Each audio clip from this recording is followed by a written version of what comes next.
The Roberts Court first delayed any potential trial of the president and then crippled the prosecution. Hi guys, another unboxing, but this one now is not from Temu, it's from Shopee. So, for a background, I bought two Sperry shoes because it's discounted.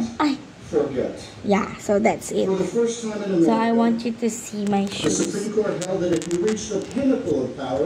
Okay, so this one is Cruise PS Leather Black. So my size is 5.5. This one. I hope it looks nice on me. Of the principle that no man is above the law.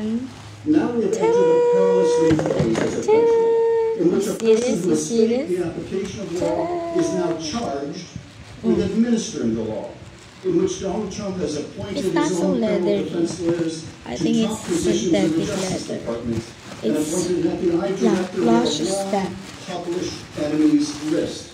So I know that it's not so leather. It's not have sought to dismiss a serious corruption case against the mayor of New York as an alleged quid pro quo for his willingness to do the president's bidding on unrelated policy matters. Actually, I don't like the color of the sword, but we have no choice.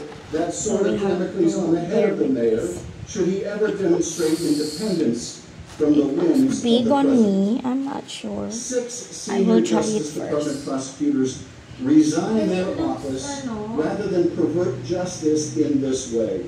As one wrote in his resignation letter, I expect you will eventually find someone who is enough of a fool or enough of a coward to file your motion, but it was never going to be me. Other prosecutors at the Justice Department have likewise refused illegal orders to initiate investigations where no probable cause exists rather than violate their oath of office. If this continues, we will be left with a Justice Department leadership populated by only cowards and fools. A Justice Department used both as a sword to go after the president's enemies and a shield to hide its corruption. Then, what will remain of our nation of laws? But a sad memory of a time where we lived up to our founders' dreams, only to squander the gift of our inheritance. It fits me well.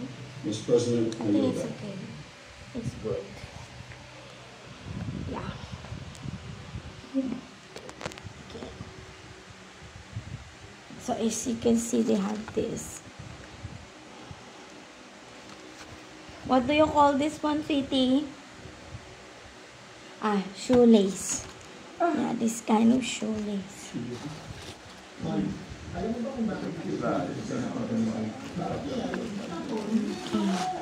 So it's okay. It's quite nice.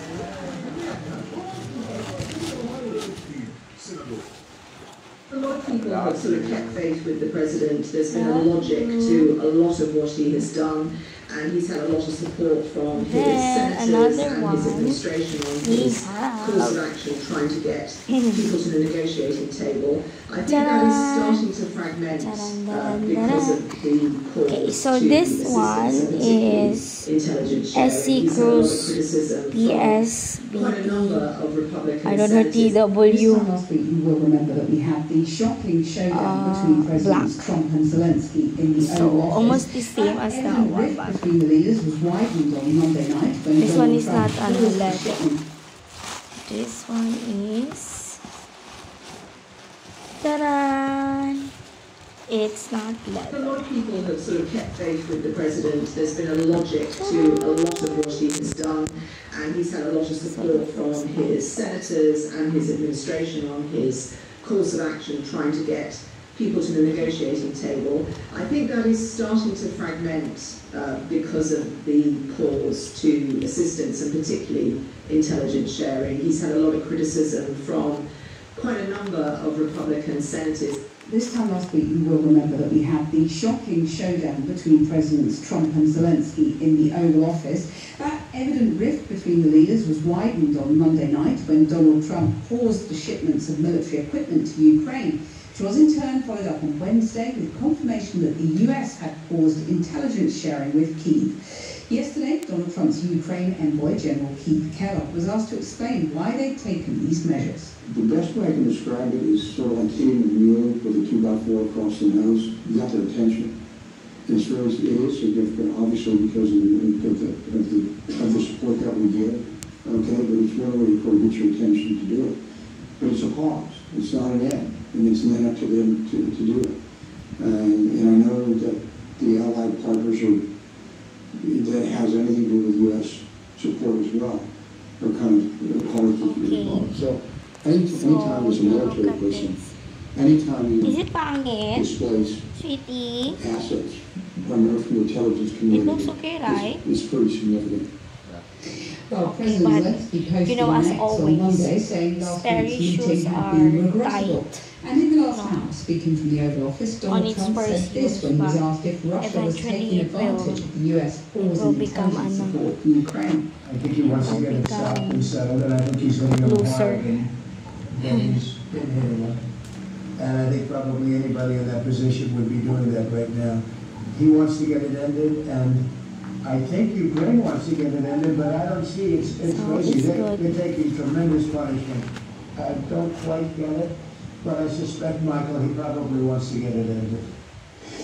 Well, officials from both sides are due to take part in talks in Saudi Arabia next week.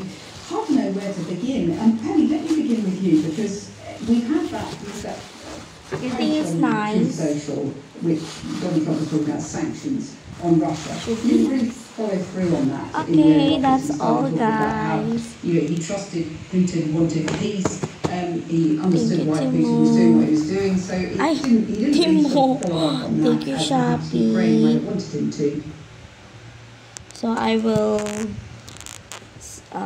put the link on the on my video, my description. Goodbye.